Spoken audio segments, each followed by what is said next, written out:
Hello everybody, it's Rick here with AirgunWeb, where we tell you the facts, not fluff, and today we're going to take a look at a rifle that got my attention back at SHOT Show.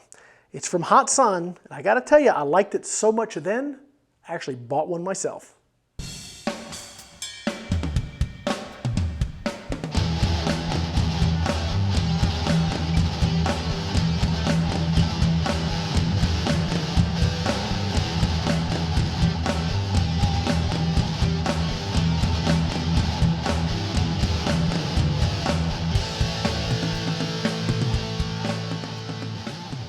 Before we get started, I'd like to say this video is brought to you guys by PyramidAir.com, www.pyramidair.com. You guys already know them.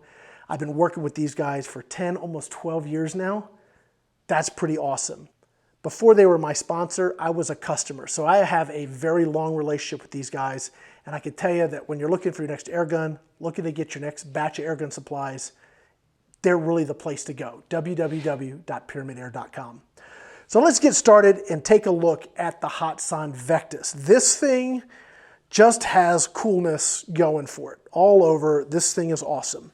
Now, my last working with Hatsan guns, one of my criticisms, whatever it was I saw this trend. They were not getting lighter, they were getting heavier and longer and bigger.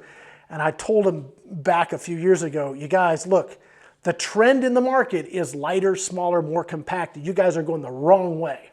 Well, they must have been listening, because soon after that, they started coming out with lighter, smaller, more compact rifles. And this is really one of them. And while I have a scope on here, I'm going to take this off for just a moment.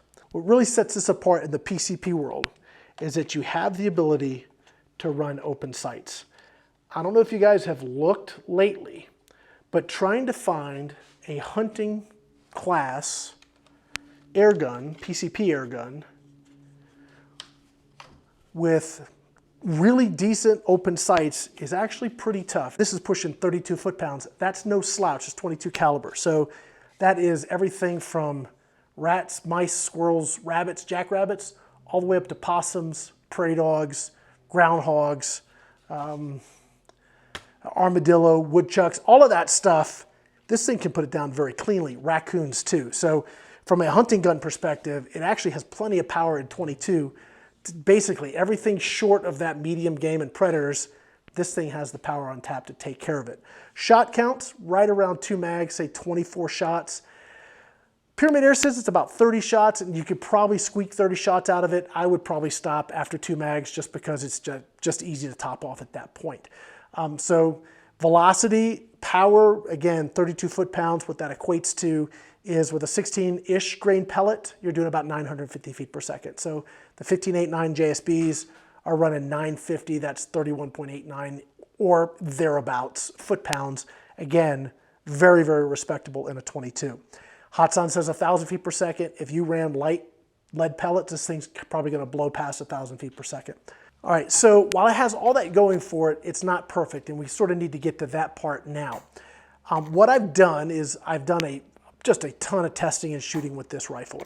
And I've got some PhoneSkope footage I'll be showing you down in the corner there of different pellets. I'll put all the details there so you know what I was shooting, how far I was shooting, et cetera, so you guys sort of know what was going on there.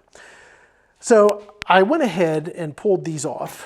Open sights, they are kind of thick. So right off the rip, if you are using these like ghost sights, quick target acquisitions, shooting large targets, spinners, silhouettes, that kind of thing, these are fine. If you're trying to split hairs, these are probably going to not work so good because they're just really thick and bulky. So probably not the best from that perspective. So what do? Well, we put a scope on it. This is a Hawk Sidewinder, and I use this because it works really well with the PhoneSkope. I get a really nice picture, and I really wanted you guys to see sort of what I was getting. When you're mounting this, this is mounting to a composite rail, and that seems to be a bit of a trend. I'm not necessarily anti-plastic or anti-composites. Personally, I would like to have some more metal here, but this is lightweight. It is under $400, so maybe that's not that big of a deal.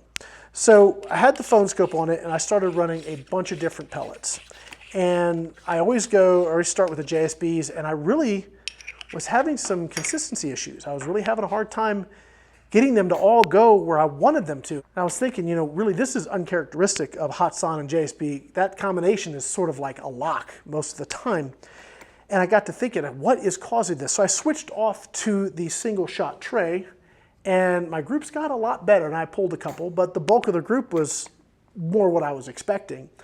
And then I started to look at how the magazines worked, and this is really one of the things that I found is a little bit of a downside from a pure accuracy perspective. So no feeding issues in the sense of jamming or that other thing, but the spring in here is pretty tough.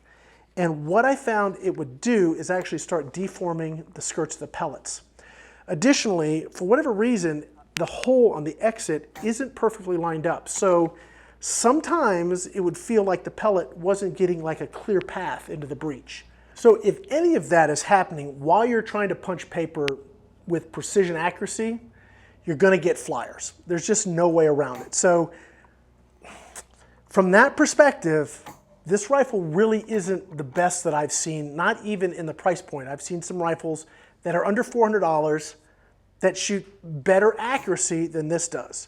However, what this does that they do not do, they don't do it with that form factor. They don't do it with the ability to have these kinds of open sights. They don't do it with the ability to have the lever action for that quick rapid fire type of shooting. From that perspective, this thing has it going on. Now, what I did find in all of that is I actually found a way to sort of work around that problem. So if I'm shooting paper and I want to get the most accuracy, what I need to find is a pellet that has a skirt that won't deform. And in that, what I found was the H&N Hornets. These shot pretty doggone well. Now, are they ½ inch at 50 yards? No, they're not. They're probably 1.5 inches at 50 yards, give or take a bit. They may be 1.5 inches at 40 yards. This is just not what I found to be a precision rifle. Is it a fun rifle? Is it a powerful rifle? Will it work on all the things that sort of I bought it for at this price point? Absolutely. Okay, so let's go ahead and wrap this up. Hatsan Vectis. What is it? It's lightweight, it's fun to shoot, good power, good shot count. Very flexible with the open sights or the ability to run basically whatever optic you want. All of that works great. What isn't it? I would not try and use this for precision target shooting if that's all you're going to do with it.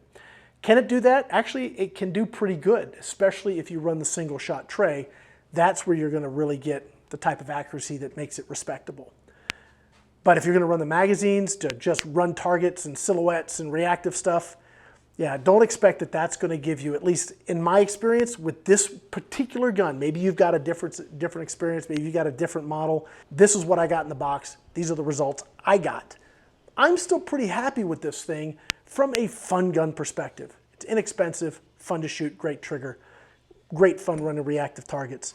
All of those things still make it something that I am going to enjoy having in my collection. So I hope that's helpful for you guys. If you guys have been looking at something like this, saying, how does that gun really work? Well, now you know how it has worked for me, and I hope that that's been helpful.